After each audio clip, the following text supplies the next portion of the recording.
नमस्कार, मैं हूं आपके साथ अक्षता मौर्य। आइए रुक करते हैं फटाफट खबरों की ओर।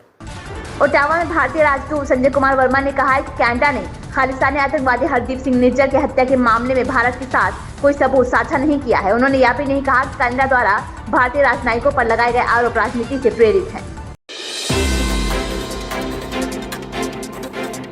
बंगाल की खाड़ी के ऊपर 23 अक्टूबर तक चक्रवाती तूफान आने की आशंका जताई जा रही है। मौसम विज्ञान विभाग ने कहा कि ओडिशा और पश्चिम बंगाल के तटीय क्षेत्र इस चक्रवाती तूफान की चपेट में आ सकते हैं।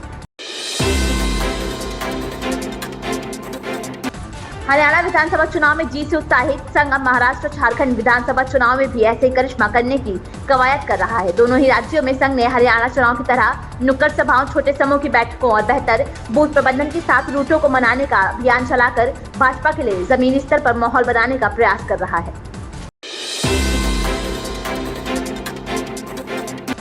पश्चिम त्रिपुरा पुलिस ने यूट्यूब चैनल त्रिपुरा न्यूज 8 के मालिक राजेश त्रिपुरा को जालसाजी धोखाधड़ी के आरोप में गिरफ्तार किया है। गिरफ्तारी शुक्रवार की रात को ट्वीचकमा इलाके में हुई। राजेश पर आरोप है कि उन्होंने जमीन के फर्जी दस्तावेज तैयार कर नई दिल्ली में विश्व शिक्षा मिशन के निदेशक हिमांशु पंचाल को लगभग 9 करोड़ रुपए का चूना लगाया है।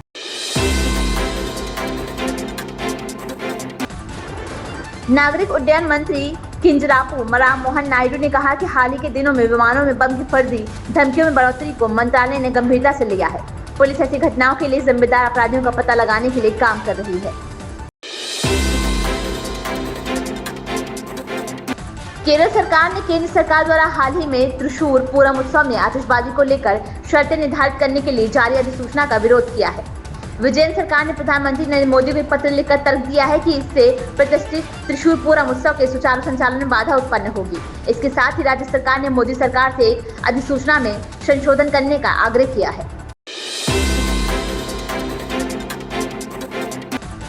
उपेंद्र कुशवाहा ने गिरिराज सिंह के हिंदू धर्म खतरा वाले बयान पर कहा कि भाजपा के प्रदेश अध्यक्ष दिलीप जायसवाल का ऑफिशियल स्टेटमेंट है कि यह केंद्रीय मंत्री गिरिराज सिंह का निजी बयान है। इनके इस बयान से भारतीय जनता पार्टी को कोई लेना देना नहीं है।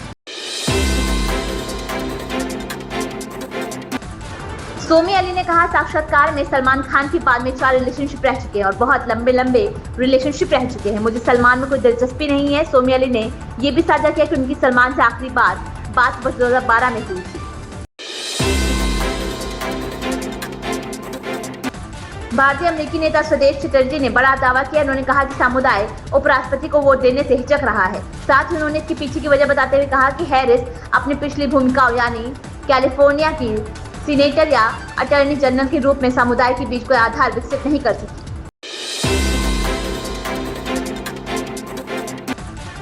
गोरखपुर और आसपास के इलाकों में कोहरे की परत छा गई क्योंकि AQR गिरकर 346 पर पहुंच गया है। केंद्रीय प्रदूषण नियंत्रण बोर्ड के अनुसार बहुत खराब श्रेणी में रखा गया। वहीं यमुना नदी पर जहरीला झाग तैरता देखा गया क्योंकि नदी में प्रदूषण का स्तर लगातार उच्च बना हुआ है। पंजाब में खरीफ सीजन के दौरान पराली जलाने के मामले कम नहीं हो रहे हैं। पंजाब प्रदूषण नियंत्रण बोर्ड की तरफ से सैटेलाइट के जरिए डाटा के अनुसार प्रदेश में कुल 52 जगहों पर पराली जली है। प्रदेश की हवा पर भी इसका असर दिखना शुरू हो गया और मंडी गोविंदगढ़ की हवा पूर्व श्रेणी में आ गई है, जहां AQR 230 दर्ज किया गया। इन खबरों में बस इतना ही। बने रहिए हमारे साथ।